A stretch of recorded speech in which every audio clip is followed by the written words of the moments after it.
O preço de subestimar Carolina? A tinta do divórcio ainda estava fresca. Marcelo Cortês sorriu, observando sua inútil ex-esposa, Carolina Albuquerque, sair de sua vida apenas com a roupa do corpo. Ele havia ganhado.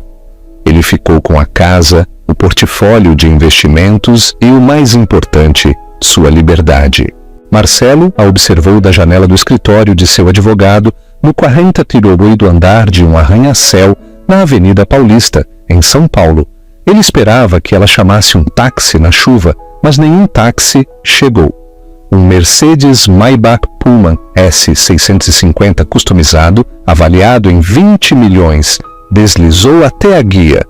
A porta foi aberta por um chofer e Carolina entrou. Marcelo não conseguia respirar. Ele conhecia aquele carro, conhecia o brasão do besouro de obsidiana na porta. Pertencia ao único homem que poderia destruí-lo. O triunfo fictício. A reunião era uma formalidade, uma coroação final para Marcelo Cortês. A sala, no 48º andar dos escritórios do Pendleton Advogados, era um santuário de mogno e dinheiro silencioso de gerações. Fora das janelas, o skyline de São Paulo era nítido e frio, um espelho do próprio senso de triunfo de Marcelo.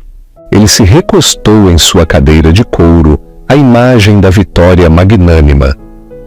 À sua frente estava seu advogado, o Dr. Arthur Pérez, um homem cujo sorriso nunca chegava aos olhos. E ao lado de Arthur, pequena e silenciosa, estava Carolina. Agora, Carolina, Arthur começou, sua voz escorrendo empatia condescendente. Como discutimos, Marcelo foi extraordinariamente generoso. O acordo de R$500 mil, R$500 mil, considerando sua falta de contribuição, é um gesto significativo. Marcelo a observou. Ela vestia um vestido bege simples que ele sempre odiou. Fazia com que ela se misturasse à mobília. Seu cabelo escuro estava preso em um coque austero, revelando o oval pálido e perfeito de seu rosto. Por 10 anos aquele rosto tinha sido dele, um adorno bonito, passivo, e ele tinha que admitir entediante. Ele a havia encontrado trabalhando em uma pequena galeria de arte. Uma garota quieta, com uma queda por pintores obscuros. Ele a havia moldado, deu-lhe uma vida com a qual ela só poderia sonhar. E ela o havia pago. Bem, apenas estando lá, silenciosamente, ocupando espaço. Agora ele estava fazendo um upgrade. Isabela tinha 24 anos, era uma bomba e uma influencer, cuja energia vibrante combinava com sua própria ascensão meteórica na Apex Inovações. Ele estava prestes a fechar o acordo do projeto Oráculo, uma aquisição de 9 dígitos que o tornaria uma lenda. Ele não podia ter um fantasma como esposa. Ele precisava de uma parceira que brilhasse. "Você tem alguma pergunta, Carolina?" perguntou Marcelo, seu tom de um professor paciente. O olhar de Carolina, que estava fixo na mesa polida, se ergueu. Seus olhos eram de um cinza profundo e ilegível. Ela não olhou para Arthur. Olhou diretamente para Marcelo. "Não, Marcelo, não tenho perguntas." Sua voz era clara, não fraca, não trêmula, simplesmente vazia. Isso o desequilibrou por uma fração de segundo. Bom, então, Arthur deslizou o documento final sobre a mesa. "Se você assinar aqui e aqui." Carolina pegou a pesada caneta folheada a ouro. Marcelo observou sua mão, firme, sem um único tremor. Ela assinou Audrey Carolina, seu sobrenome de solteira. O traço foi fluido, decisivo. Ela não era Carolina Cortês há uma década. Ela deslizou o papel para trás, então se levantou. Ela não chorou, não fez cena, não implorou nem lançou um insulto. Simplesmente se virou, caminhou até a porta e a abriu. "Carolina, espere!" disse Marcelo irritado. "O cheque! Arthur tem o seu cheque!" Carolina parou de costas para ele. "Fique com ele, Marcelo. Considere-o uma gorjeta pelos serviços prestados. Ela fechou a porta. O clique foi tão suave e final quanto a tampa de um caixão. Arthur Pérez riu. Garra até o fim. Não se preocupe, Marcelo. Remorso da compradora. Ela voltará por aquele cheque na segunda-feira. Marcelo riu, o nó de inquietação se dissolvendo. Que volte. Ela vai perceber o que perdeu. Ele caminhou até a janela, a cidade se estendendo sob ele. Ele era o rei dela. Ele checou seu telefone. Isabela já havia enviado 3 selfies sugestivas. Este era o seu futuro. A visão na rua. Ele olhou para a rua, 48 andares abaixo. Ele viu Carolina sair do prédio. Seu vestido bege a fazia parecer um pedaço de cotão monótono contra a calçada cinza. Ele a viu parar perto da guia. Vamos, Carolina, ele sussurrou, um sorriso presunçoso brincando em seus lábios. Peça um Uber Black. Volta para a galeria? Ele observou e esperou. E então aconteceu. Não era um táxi. Não era um Uber. Era um carro que não tanto dirigia quanto deslizava. Um Mercedes Maybach Pullman S650, blindado e customizado. Era da cor de uma noite sem estrelas, tão polido que parecia molhado. Era um carro que não existia para pessoas ricas, existia para o poder. Ele parou silenciosamente bem na frente de Carolina. Marcelo prendeu a respiração. Sua mão, segurando o telefone, congelou. Um homem em um terno preto austero, não um motorista, um profissional de segurança, saiu pelo lado do passageiro, escaneou a rua e então caminhou até a porta traseira. Ele a abriu para Carolina. Carolina, sem olhar para trás, sem um momento de hesitação, se abaixou com graça e desapareceu lá dentro. O homem fechou a porta, entrou no carro. O carro se juntou perfeitamente ao trânsito e desapareceu. Marcelo ficou congelado. O sangue havia drenado de seu rosto. O que foi? Perguntou Arthur, aproximando-se por trás. Marcelo não conseguia falar. Apenas apontou com um dedo trêmulo para a rua abaixo. O carro. Que limusine bonita. Talvez ela tenha um amigo mais rico do que você pensava. Não é uma limusine, seu idiota. Marcelo sibilou, a voz embargada. Aquele é um veículo Blackwood. A petulância de Arthur evaporou. Blackwood, como em Damião Blackwood, Marcelo sussurrou. O dia triunfal se transformando em um horror gelado. Eu conheço o brasão. O B de obsidiana nas calotas. Aquele era o carro pessoal dele. Damião Blackwood, o bilionário mítico e recluso, o fazedor de reis, o homem cuja firma, Blackwood Capital, era o único investidor que Marcelo estava cortejando para o projeto Oráculo, o homem que nunca aparecia em público, de quem se dizia controlar metade de Wall Street das sombras. Por quê? Como? Sua inútil ex-esposa, sua entediante Carolina. Ela não o tinha deixado. Ela havia sido extraída. E enquanto o Maybach desaparecia na esquina, Marcelo Cortez foi atingido por uma compreensão aterrorizante e dilacerante. Ele não tinha ganhado. Ele tinha acabado de cometer o maior erro de sua vida. O silêncio ácido. O silêncio no escritório do advogado era absoluto. O único som era o zumbido tênue do ar-condicionado. Marcelo, você está bem? Perguntou Arthur, sua voz agora tingida de preocupação genuína. Isso não fazia parte da volta da vitória. Marcelo cambaleou para longe da janela. Seu terno italiano de 18 mil reais de repente parecia uma fantasia barata. Ele desabou na cadeira que há apenas alguns minutos ocupara como um trono. Traga-me uma bebida. Marcelo, são 11 da manhã. Não me importa se é o amanhecer. Traga-me um Scott, Arthur. Marcelo rugiu, a máscara do executivo cool se estilhaçando. Arthur, abalado, pegou um decantador de cristal. Serviu uma dose generosa de Macallan 25. Marcelo agarrou o copo e bebeu metade, o líquido caro queimando sua garganta. É um erro, Marcelo murmurou, mais para si do que para Arthur. Tem que ser uma coincidência. Talvez ela seja uma catering, trabalhando em uma festa para ele. Algo. Caterings não são pegas pelo S650 Pullman pessoal, Marcelo, disse Arthur com gravidade, sua mente legal já calculando as novas e aterrorizantes variáveis. Esses carros são para ativos, ou família. Ela não é um ativo. Marcelo bateu o copo contra o mogno, espirrando Scott. Ela não é nada. Lê poesia, vê pintura. Ele estava respirando pesadamente, sua mente acelerada. Ela estava me traindo. É isso, o tempo todo. O ato de rato quieto. Ela estava dormindo com Damião Blackwood. Uma onda de náusea o atingiu.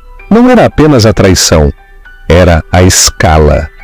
Ele havia sido traído não com um tenista ou um colega banqueiro, mas com um deus de seu universo. A humilhação era ácida. Sim, estava, disse Arthur lentamente, afundando em sua própria cadeira. Então nosso generoso acordo é um insulto. Uma gorjeta de R$500 mil, Marcelo. Se ela está com Blackwood, ela poderia ter levado tudo de você. A casa, o portfólio, metade de seus futuros ganhos na Apex. Mas ela assinou, gaguejou Marcelo. Não levou nada. Por que ela faria isso? Pessoas com o tipo de poder de Blackwood não precisam lutar por migalhas, Marcelo, disse Arthur, o rosto pálido. Eles não levam a sua casa, eles compram o quarteirão, eles não levam seu portfólio, eles vendem a sua empresa a descoberto. Essa última palavra atingiu Marcelo como um golpe físico. Apex. Projeto Oráculo, sussurrou Arthur, ligando os pontos. O negócio que você vai apresentar na próxima semana. O que você precisa que a Blackwood Capital financie. Ele é o único investidor, disse Marcelo, sua voz um sussurro rouco. Tudo depende dele. Ele vem para aqui a apresentação, na terça-feira. Ele deve estar lá. E você acabou de se divorciar da mulher que é, aparentemente, sua nova protegida ou amante. Arthur se levantou e começou a andar. Marcelo, isso é ruim. Isso é tão ruim que vai custar sua carreira. Ele não está vindo para ver sua apresentação. Ele está vindo para ver você queimar. A mente de Marcelo reviveu os últimos meses. O crescente desinteresse de Carolina, suas noites tranquilas em seu ateliê, que ele presumiu serem para a história da arte. Sua repentina falta de interesse em brigar. Ele tinha visto tudo como fraqueza, como sua aceitação resignada de sua própria inutilidade. Ele havia sido um tolo cego e arrogante. Não, disse Marcelo, uma nova energia desesperada surgindo através dele. Não, eu não vou permitir. Não vou permitir a ela. Não vou permitir a ele. Ele pegou seu telefone. Sua nova namorada, Isabela, estava ligando. Ele encarou o rosto sorridente e vazio dela na tela e apertou o botão de rejeitar. Arthur, disse Marcelo, a voz fria e cortante. Eu preciso de tudo o que você tiver sobre Carolina. Não você.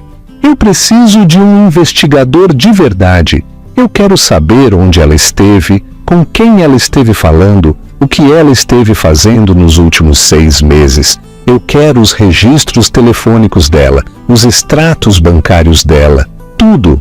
Eu preciso saber o que ela tem contra mim. Marcelo, isso é altamente ilegal. Acabamos de nos divorciar. Os registros dela são privados. Você tem um investigador particular ou não, Arthur? Marcelo explodiu. Um discreto. Eu não me importo com quanto custe. Eu preciso saber o que estou enfrentando na terça-feira. Arthur hesitou, então assentiu. Eu conheço um homem, ex-agente da ABIN, muito caro, muito minucioso. Mas, Marcelo, e se a resposta for simplesmente que ela está com ele? Qual é a sua jogada? Marcelo ajeitou sua gravata. O movimento foi brusco. Ele era um tubarão, sempre foi um tubarão. Ele simplesmente não tinha percebido que estava nadando em um oceano com um leviatã.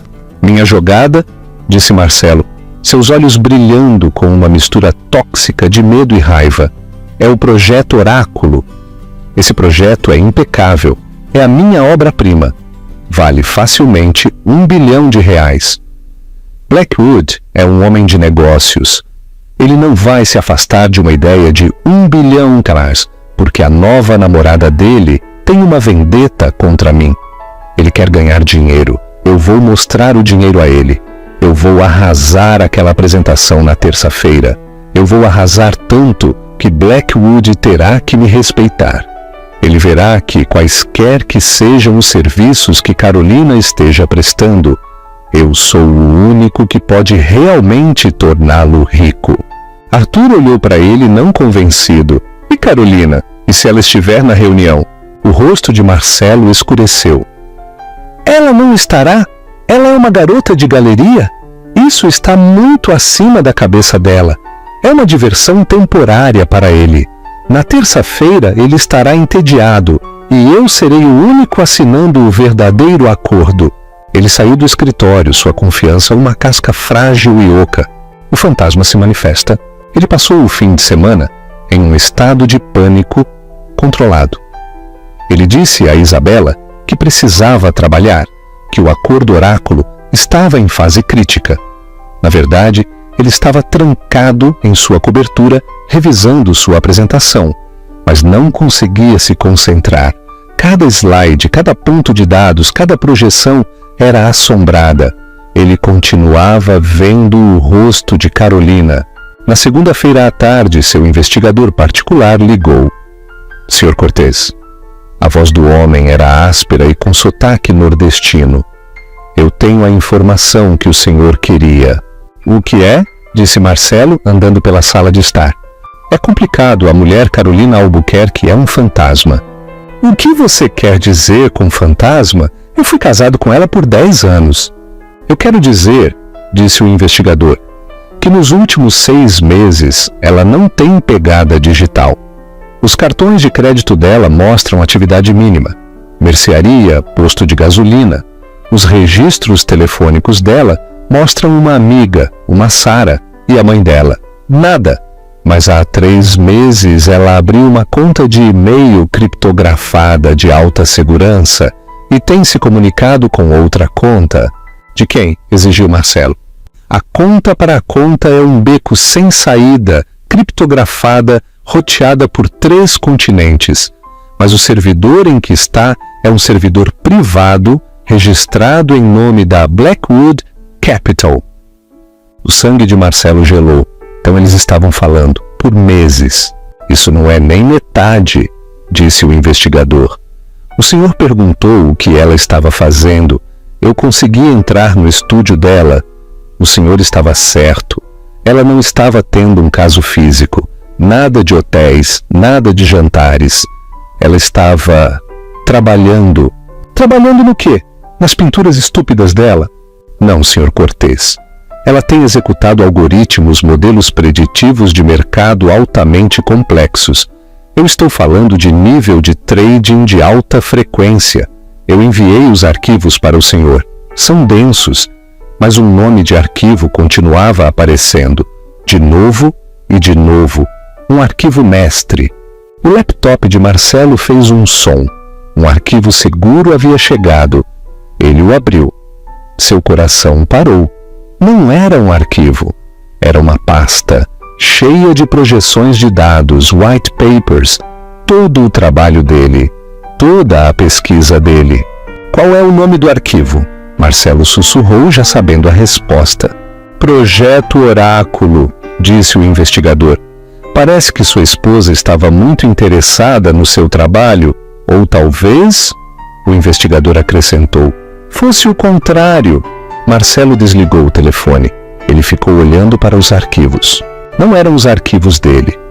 Eram os arquivos dela. Os que ele havia encontrado no laptop dela 6 meses atrás. Os que ele pensou que eram o pequeno hobby dela. As equações complexas que ela estava rabiscando. Ele não tinha desenvolvido o projeto Oráculo. Ele o havia roubado. Ele o havia roubado de sua esposa, uma mulher que ele acreditava ser uma simplória. E agora ele estava programado para apresentar esse trabalho roubado para o único homem no mundo que sabia que ele era uma fraude. A origem de Carolina Albuquerque. Para entender a bomba que estava prestes a detonar na vida de Marcelo Cortez, é preciso entender a mulher que ele acabara de descartar. Carolina Albuquerque não era uma garota de galeria. Ela era um fantasma. Ela possuía um diploma com summa cum laude do ITA em matemática aplicada e um PhD do Caltech em modelagem financeira quantitativa. Aos 25 anos, ela foi a quante mais jovem na sala de trading mais implacável de Nova York, construindo algoritmos tão preditivos que eram quase clarividentes. Ela era Eva, uma lenda em formação, uma garota que via a Matrix e estava ardente, terrivelmente sozinha. Então ela conheceu Marcelo Cortez em um evento beneficente. Ele era bonito, ambicioso e completamente normal. Ele não a via como um cérebro, ele a via como bonita. Ele estava deslumbrado com a aparência dela, não com a mente dela. Para Carolina, que viveu a vida toda se sentindo uma intelectual estranha em um mundo de mortais, isso era inebriante. Ele a pediu em casamento. Ele disse: "Eu quero cuidar de você. Eu sou o provedor. Você não precisa trabalhar naquela sala de trading brutal. Apenas fique comigo. Podemos ter uma vida real." E Carolina, esgotada por um mundo que tentava quantificá-la, aceitou. Ela largou sua vida anterior, aposentou-se aos 28 anos. Ela se tornou a senhora Carolina Cortez. Ela se dedicou à história da arte, dirigia instituições de caridade, aprendeu a fazer bacã, mas o motor em sua mente nunca, jamais desligou. O casamento dela foi estável nos primeiros anos. Marcelo adorava se exibir com sua esposa brilhante e linda, mas ele só queria a parte bonita. A morte por 1000 cortes começou lentamente. Eram jantares onde ela tentava interagir com seus colegas da Apex sobre a volatilidade do mercado. Carolina, não os canse com suas velhas histórias de guerra. Marcelo ria, dando tapinhas na mão dela. Fale sobre a nova exposição de Picasso que você viu. Eram as noites em que ele chegava em casa estressado por um negócio. Ela olhava para os dados dele e dizia: "Marcelo, seu modelo de risco está falho. Você não está levando em conta a volatilidade estocástica nos mercados de derivativos." Ele beijava a testa dela. "É por isso que eu sou o vice-presidente, querida. Você só se preocupa em fazer a reserva no Salacai." Ele não queria uma parceira, ele queria uma pintura. Então Carolina se retirou. Ela voltou ao seu hobby. No ateliê que ele havia construído para ela, cercada por livros de arte, ela montou um servidor clandestino. Ela criou um novo pseudônimo, Carolina, e começou a postar modelos teóricos complexos em fóruns financeiros de alto nível somente para convidados. Ela não estava negociando, ela estava criando. Ela construiu modelos por puro esporte intelectual. Ela construiu um que podia prever com 98% de precisão o sucesso ou o fracasso de fusões de tecnologia com base em dados de satélite de seus estacionamentos. Ela construiu outro que podia rastrear o fluxo de dinheiro sujo através de criptomoedas. Sua persona Caroline se tornou um mito, um fantasma na máquina, de quem os titãs das finanças, homens como Damião Blackwood, sussurravam. Todos tentaram encontrar Caroline, todos falharam. o roubo e a traição. Então, cerca de um ano atrás, Marcelo começou a falar sobre o projeto Oráculo. Ele estava empolgado, mais animado do que estava em anos. A Apex estava desenvolvendo uma nova plataforma de logística alimentada por IA. É o futuro, Carolina. Vai mudar o transporte global. Ele estava, como de costume, completamente errado. Alicia, com apenas alguns olhares para os arquivos desprotegidos dele, viu o motor. A IA era preditiva. Sim, mas seu verdadeiro gênio estava em sua capacidade de analisar e prever falhas na cadeia de suprimentos antes que elas ocorressem. Não era uma ferramenta logística. Era a arma de rede de mercado mais poderosa já criada. Não é sobre frete, Marcelo, ela disse uma noite. É sobre dados. Você poderia usar isso para vender a descoberto o mercado de commodities. Você poderia se proteger contra economias nacionais inteiras. É uma arma, Marcelo. Ele tinha rido. Ele tinha rido de verdade. Uma arma? Ah, Carolina, que dramático. É uma maneira mais rápida de pegar tênis da China. É adorável que você tente ajudar. Ele havia dado um tapinha na cabeça dela. Essa foi a noite em que o casamento morreu. Essa foi a noite em que Carolina Albuquerque, a Quante, acordou. Ela começou seu próprio trabalho. Ela pegou o código central do projeto Oráculo, a parte que Marcelo nem entendia, e construiu a versão real. Ela a alimentou com dados que ele não sabia que existiam. Ela executou modelos que ele não conseguia compreender. Ela chamou sua versão secreta de Oracle Prime. Há 6 meses ela descobriu 2 coisas em um único dia. Primeiro, ela viu um e-mail no laptop de Marcelo. Ele estava começando um caso com uma influencer chamada Isabela. Ele havia mandado uma mensagem para seu amigo Marcos. Finalmente, troquei o velho sedã confiável por um carro esportivo novo. Hora de fazer um upgrade. Segundo, ela descobriu que ele tinha estado em seu ateliê. Ele havia encontrado seus arquivos do Oracle Prime e os havia copiado. Ele não apenas roubou o trabalho de sua vida, ele o fez errado. Ele copiou as pastas de nível superior. Ele não viu os subdiretórios, os sistemas de segurança de nível raiz, a verdadeira chave para o algoritmo.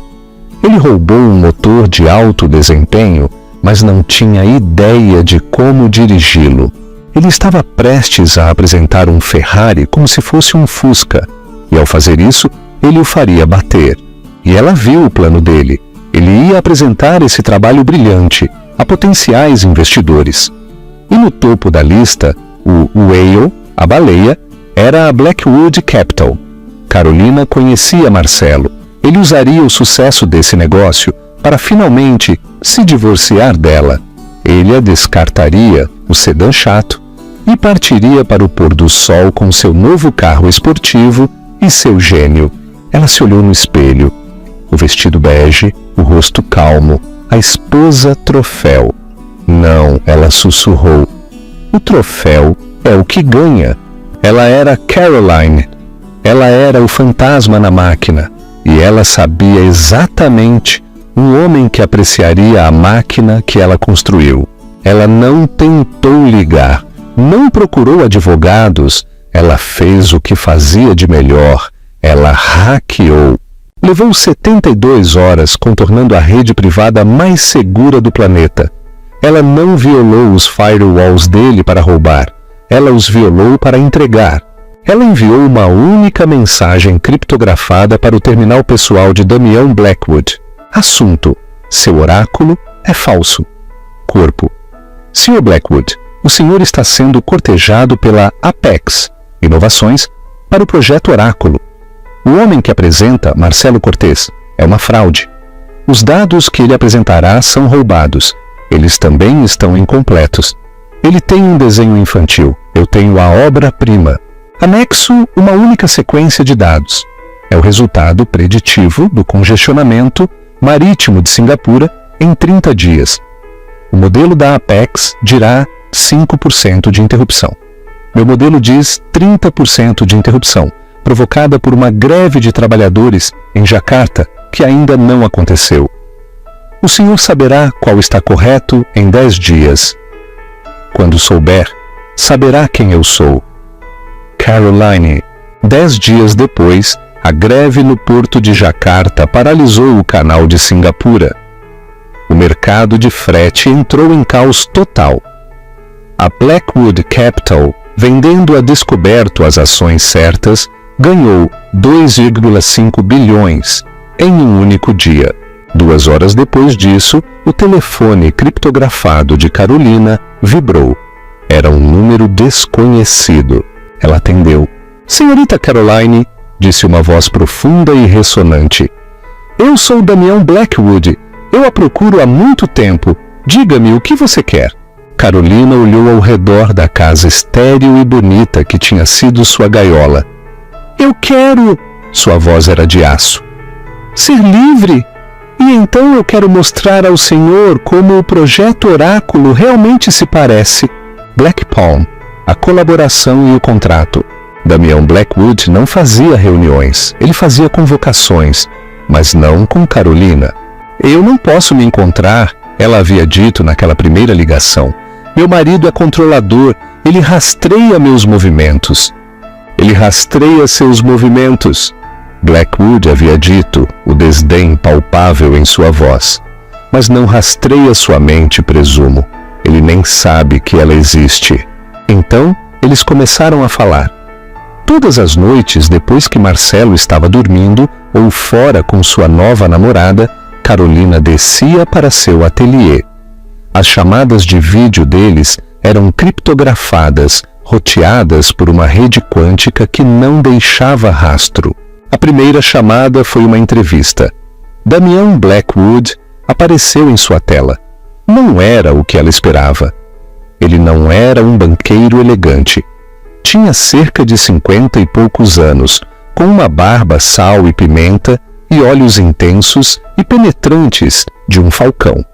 Ele usava um suéter de cachemire preto simples e estava sentado no que parecia ser uma biblioteca, com prateleiras arqueadas sob o peso dos livros. Caroline, ele disse, um sorriso pequeno e raro brincando em seus lábios. Então o fantasma tem um rosto. E que rosto! Sr. Blackwood, disse Carolina com toda a seriedade, eu presumo que meu modelo estava correto. Não apenas estava correto, senhorita Caroline, estava profético. Não apenas previu a greve, previu a onda de choque, viu a onda sob a onda.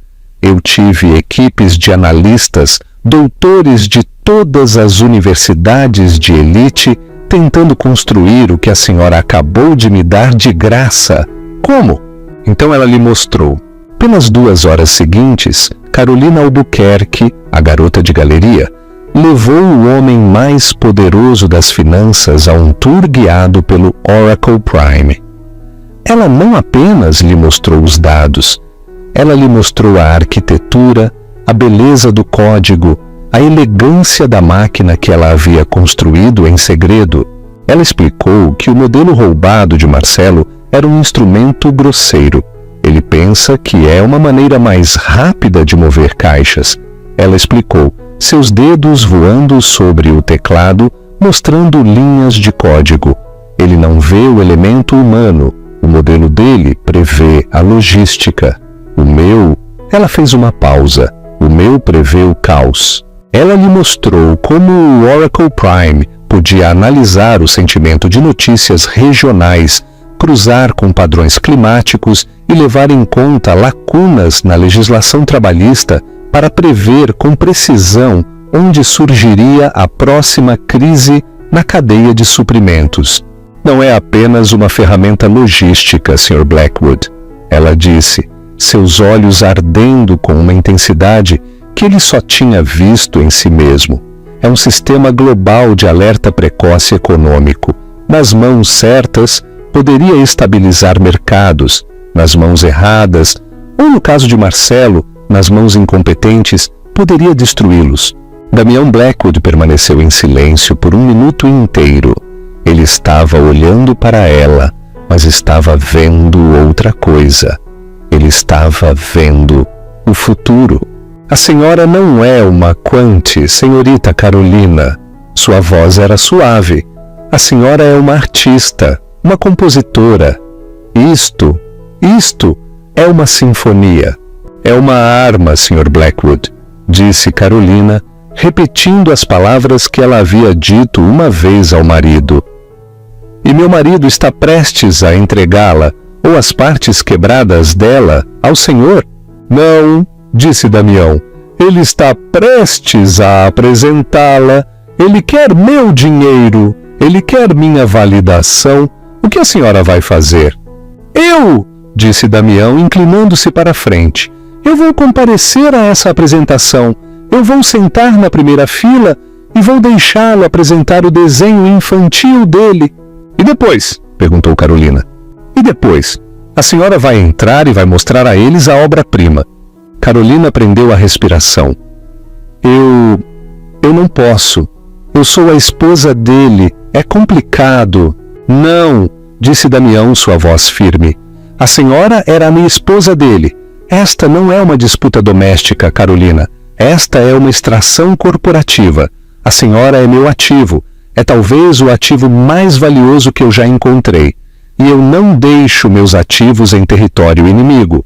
O plano de extração, este foi o plano que eles forjaram na escuridão digital. Fase 1.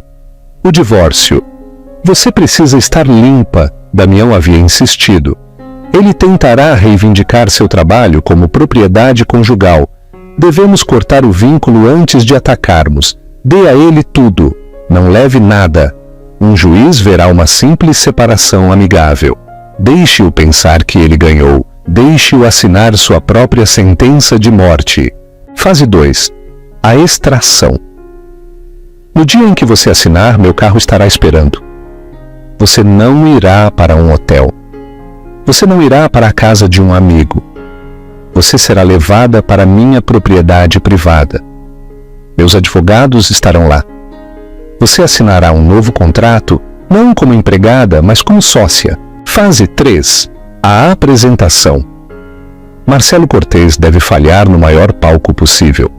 Ele deve ser exposto não como um mau marido, mas como uma fraude. Sua vingança, Caroline, é pessoal. A minha, os olhos de Damião brilharam, é contra a incompetência. Eu não tolero incompetência. Nos 2 meses seguintes, Carolina interpretou o papel da esposa de luto e arrasada. Ela deixou Marcelo ser generoso. Ela aceitou todos os termos dele. Ela deixou que ele e seu advogado, Arthur Pérez, passassem por cima dela. Ela fez as malas. O tempo todo, ela estava refinando o Oracle Prime. Ela estava trabalhando com a equipe de Damião, integrando sua vasta infraestrutura de dados com seu motor revolucionário. No dia do divórcio, ela entrou naquele escritório de advogados, sabendo exatamente o que a esperava. Quando ela assinou Audrey Carolina, foi a ressurreição de um fantasma. Quando ela saiu daquele prédio, ela não estava fugindo de um casamento. Ela estava caminhando para o seu trono. Ao deslizar no couro macio do Maybach, o mundo ficou em silêncio. O isolamento acústico era absoluto. O chofer não falou. Apenas lhe entregou uma garrafa de água gelada e um tablet criptografado. Um momento depois, uma chamada de vídeo se conectou. Era Damião. Está feito? Ele perguntou. Carolina tomou um gole longo e lento de água. Ela olhou para a janela do 48º andar, onde mal podia distinguir a silhueta minúscula e furiosa de seu ex-marido. Sim, disse Carolina, um pequeno e frio sorriso surgindo em seus lábios pela primeira vez em uma década. O ativo está seguro, a fase 2 está completa. Bom, respondeu Damião. Bem-vinda ao jogo, senhorita Carolina. Agora vamos nos preparar para terça-feira. É hora de mostrar ao mundo como um verdadeiro oráculo se parece. Terça-feira. a destruição ao vivo. A sala de reuniões da Apex Inovações, na Avenida Berrini. O ar estava elétrico. Esta não era apenas uma apresentação, era um evento. Todo o conselho estava presente. O CEO da Apex, um homem nervoso chamado Dr. Jacobo, estava suando através de seu terno. E na primeira fila, sentado sozinho, estava Damião Blackwood. Ele chegou sem séquito, sem advogados. Apenas apareceu. Sentou-se impassível, irradiando uma aura de poder tão absoluta que todos na sala baixaram automaticamente a voz. Marcelo Cortez estava na frente. Um terno de R$35 mil, um Patek Philippe em seu pulso. Ele era um retrato do sucesso, mas era uma mentira. Ele não dormia há 72 horas. Ele vinha alternando entre ataques de pânico e ataques de bravata desesperada e furiosa. O relatório de seu investigador estava em sua maleta como uma bomba. Ele sabia que ela havia escrito. Ele sabia que Blackwood sabia. Mas o que ele poderia fazer? Recuar? Admitir que era uma fraude? Não. Sua única jogada era seguir em frente. Sua única esperança era que sua entrega fosse tão convincente, tão carismática, que Blackwood... E o quê? O perdoaria? O veria como verdadeiro talento? Era uma aposta desesperada, mas era a única que ele tinha. Senhores, Marcelo começou, sua voz surpreendentemente firme. E Sr. Blackwood, estamos aqui hoje para falar sobre o futuro, não apenas o futuro da Apex, mas o futuro do comércio global. Estamos aqui pelo projeto Oráculo. Ele clicou no controle remoto. A apresentação começou. Pelos 45 minutos seguintes, Marcelo deu a performance de sua vida. Ele era charmoso, era dinâmico. Ele se moveu pelo palco com uma energia que ele havia emprestado de uma dúzia de palestras TED. Ele apresentou os dados roubados. Ele mostrou as projeções incompletas. Ele expôs o modelo de negócios falho. Ele sabia que era falho. Ele sabia que era roubado. Ele era um golpista fazendo sapateado sobre uma mina terrestre.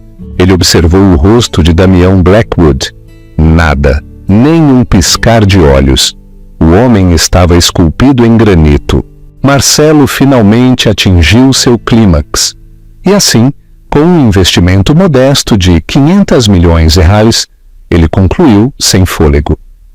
O projeto Oráculo não apenas colocará a Apex no topo do Ibovespa, ele nos tornará o padrão. O Oráculo, a empresa que vê o futuro. Ele terminou. Houve um silêncio. Então, aplausos educados e nervosos do conselho. O CEO Jacobo se levantou, torcendo as mãos. Obrigado, Marcelo. Uma apresentação verdadeiramente visionária. Ele se virou para a figura silenciosa na primeira fila. Sr. Blackwood, seus pensamentos. Damião Blackwood se levantou, lentamente. Ele não olhou para a tela. Ele olhou diretamente para Marcelo. Sr. Cortez. A voz de Blackwood era calma, mas encheu a sala, silenciando até o menor farfalhar de papel. Isso foi uma apresentação. Foi competente, continuou Blackwood, caminhando lentamente para a puerta da frente. Polida, cheia de palavras que soam muito impressionantes.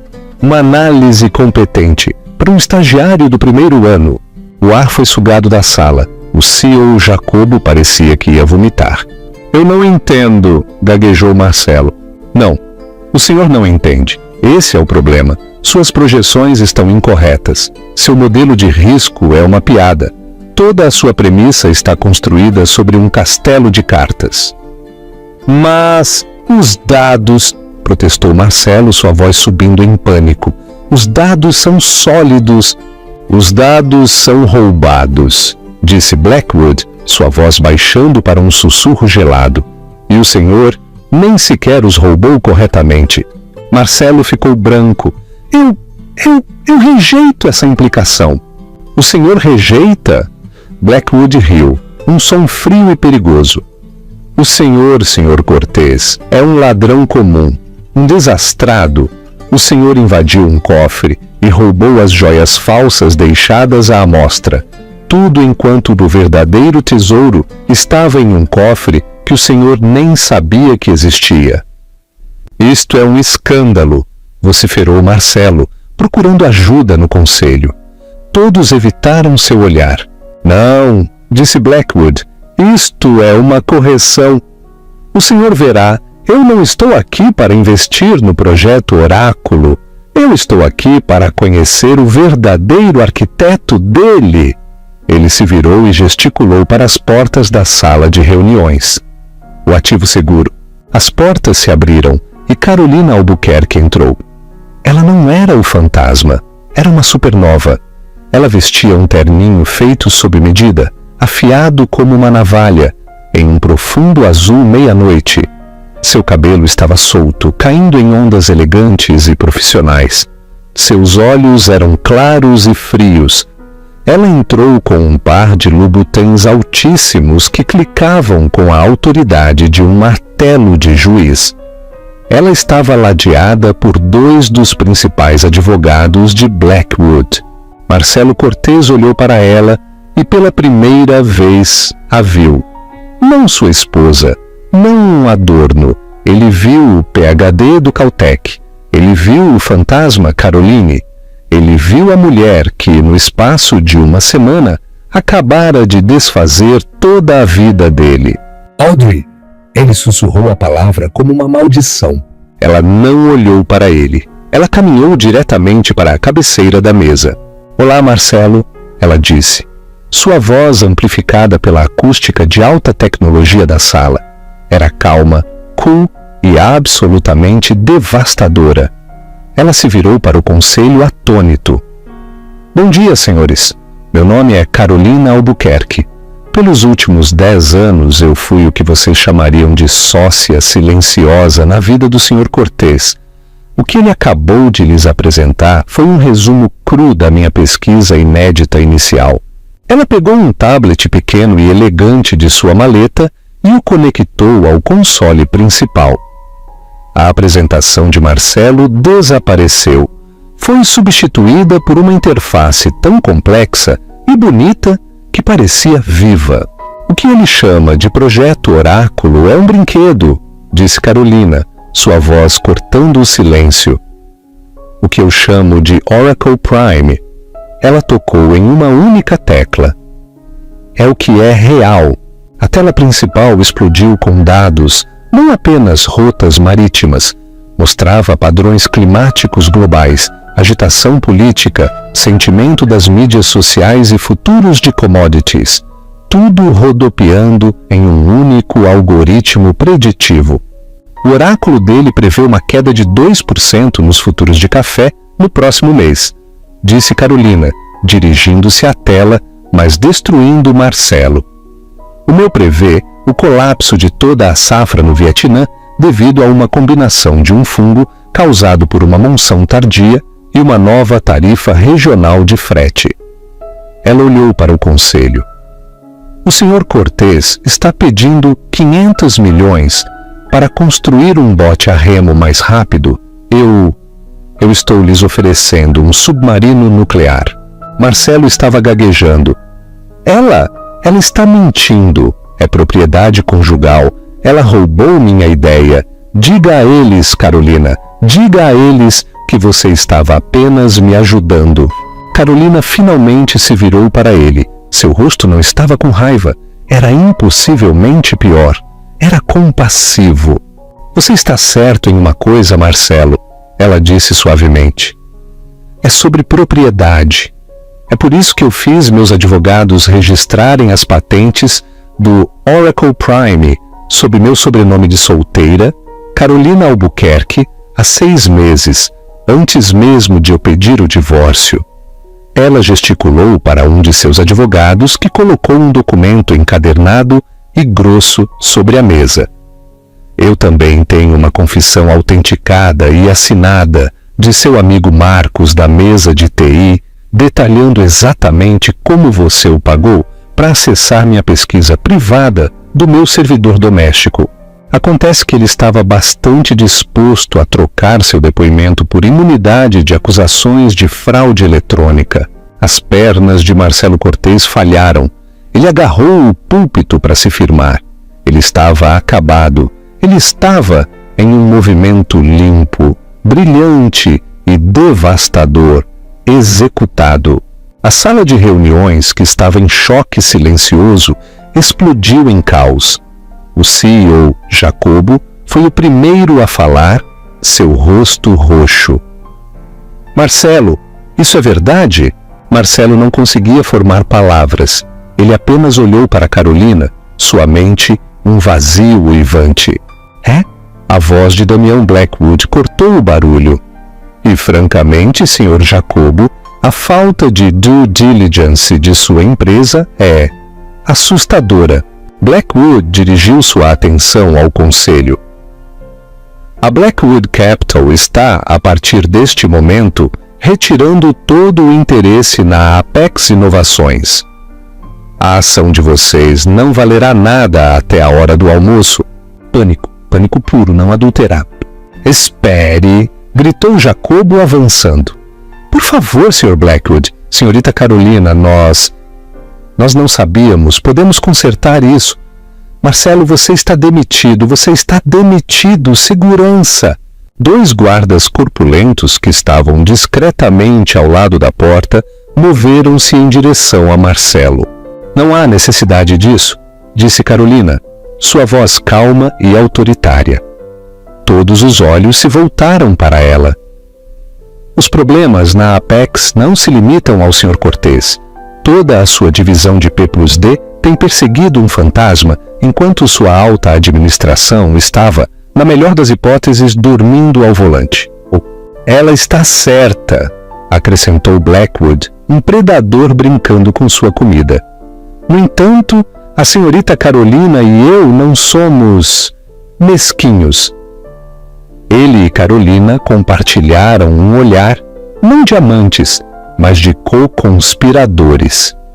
De iguais. A Blackwood Capital, anunciou Damião, não está investindo na Apex Inovações como ela é gerenciada atualmente. O conselho murchou visivelmente. Em vez disso, estamos fazendo uma oferta pública de aquisição de 5 bilhões por uma nova empresa independente, que será liderada e de propriedade majoritária da senhorita Carolina Albuquerque. Ele deixou isso penetrar. Esta nova empresa, Carolina Blackwood Analytics, continuou Carolina pegando o fio, será a única proprietária da tecnologia Oracle Prime. Estaremos lançando em 90 dias. Mas essa é nossa propriedade intelectual, protestou Jacobo fracamente. É? O advogado de Carolina deu um passo à frente. Nossas patentes precedem o trabalho do Sr. Cortês em 6 meses. Temos um caso claro de roubo de propriedade intelectual. Poderíamos processar a Apex Inovações até a aniquilação. Os danos seriam catastróficos. Disse Damião Blackwood, há outro caminho. Ele olhou para o conselho. Nós lhes faremos uma oferta única. Adquiriremos sua falida divisão do projeto Oráculo, seus engenheiros, seus dados, sua infraestrutura, pela soma generosa de 10 centavos por real. Isso é roubo, guinchou um membro do conselho. Não, disse Carolina, é um salva-vidas. Nós obtemos os engenheiros que teríamos contratado de qualquer maneira. Vocês obtêm uma pequena e muito necessária injeção de dinheiro e, o mais importante, evitam um processo público, brutal e arruinador, que exporá toda a sua equipe de gestão como fraudes incompetentes. Vocês serão salvos. Por pouco. Damião Blackwood sorriu. É um bom negócio, aceitem-no. O conselho era um mar de rostos derrotados. Eles sabiam que estavam presos. Jacobo olhou para os guardas, depois para Marcelo. Tirem ele daqui. Marcelo estava congelado. Os guardas agarraram seus braços. Não, você não pode, Carolina. Por favor, não faça isso. Ele estava sendo arrastado, seu terno de 35 mil reais amassado, seu rosto, uma máscara de terror patético. Eu te amo, eu sinto muito, eu faço qualquer coisa. Carolina Albuquerque o observou. Seu ex-marido, o homem que a havia descartado, ele a havia traído e tentado roubar seu gênio. Ela viu ele sendo arrastado para além do bebedouro sobre o qual ele havia se gabado uma vez. Ela viu sua nova vida. Isabela, o carro novo, a adulação, evaporar em um instante. Ele estava na porta. Ele soltou um último grito desesperado. Alicia! Ela olhou para ele e não disse nada. Simplesmente se virou para o conselho. Sua expressão indecifrável. Agora, senhores, ela disse, vamos conversar sobre os termos de sua rendição. O fantasma no asfalto. Os gritos de Marcelo Cortês ecoaram pelo corredor enquanto as portas da sala de reuniões se fechavam silenciosamente, selando seu destino e seu futuro. Sua nova namorada, Isabela, que estava esperando no lobby para celebrar sua grande vitória, com um fim de semana em Trancoso, o viu sendo arrastado pela segurança. Ela viu as lágrimas, aquele terno desalinhado, o pânico animal em seus olhos. Ela silenciosamente tirou o telefone de sua bolsa, bloqueou o número dele e chamou um novo Uber para outra festa de bilionários para a qual ela havia sido convidada. Marcelo estava sozinho total e completamente. Ele foi quem ficou sem nada. As consequências foram imediatas e espetaculares. A manchete do Valor Econômico dizia: o colapso da Apex, uma esposa inútil, um oráculo roubado e a ascensão da Carolina Blackwood. 6 meses depois, a capa da revista Forbes Brasil brilhava. O título, A Fantasma e o Rei. Era uma foto de Carolina Albuquerque e Damião Blackwood. Eles não estavam posando juntos. Estavam parados em lados opostos de um vasto escritório de paredes de vidro, com vista para toda São Paulo. Damião estava no fundo, na sombra, observando. Carolina estava na frente, na luz. Ela estava olhando diretamente para a câmera. Sua expressão não era sorridente. Estava concentrada. Era o olhar de uma pessoa que não joga o jogo, mas o define. A Carolina Blackwood Analytics era a empresa privada mais valiosa do mundo. O Oracle Prime não apenas havia previsto o mercado, ele estava movendo-o. Carolina o havia usado para prever e, ao fazê-lo, ajudou a mitigar uma crise de fome global, redirecionando as cadeias de suprimentos de alimentos 3 meses antes de uma seca atingir. Ela não era apenas uma CEO, ela era uma força global. E Marcelo? Marcelo Cortês vivia em um apartamento anódino de 1 quarto na zona leste de São Paulo.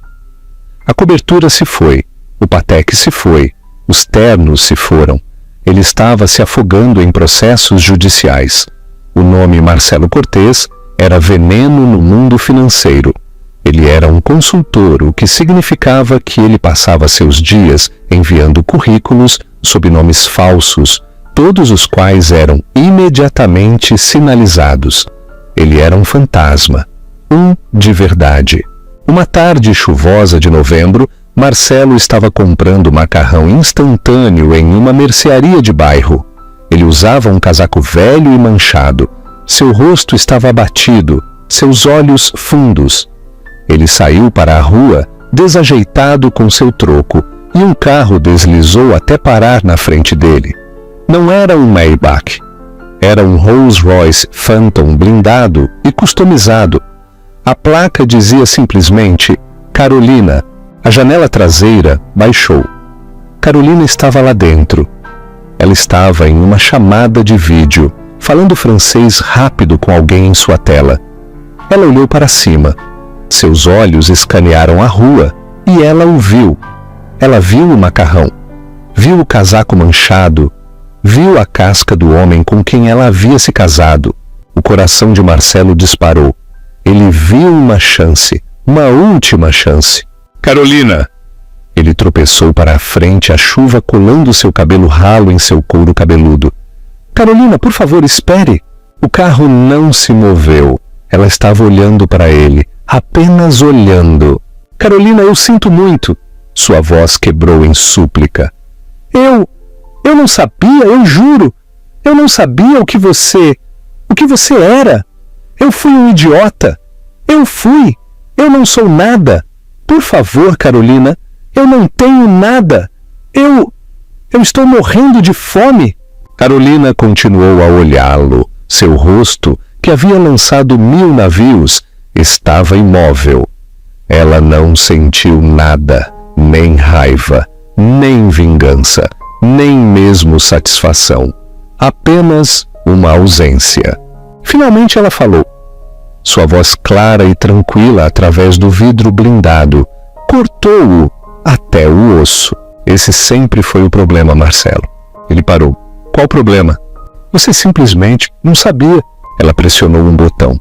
A janela começou a subir. Não, espere! Ele gritou, batendo no vidro. Carolina, me ajude, pelo amor de Deus, me ajude! Eu sou o seu marido! Não, Carolina disse para si mesma enquanto o vidro o selava.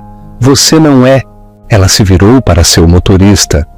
Para o heliponto, Jaime. Estamos abrindo o escritório de Singapura. Quero estar no ar em 10 minutos. O Rolls-Royce se afastou da guia, seu movimento tão suave e silencioso quanto um tubarão. Marcelo Cortês ficou na calçada na chuva, agarrando seu macarrão instantâneo.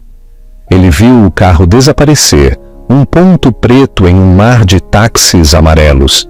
Ele foi quem ficou na guia. Ele foi quem não valia nada. Ele foi quem ficou sem uma palavra.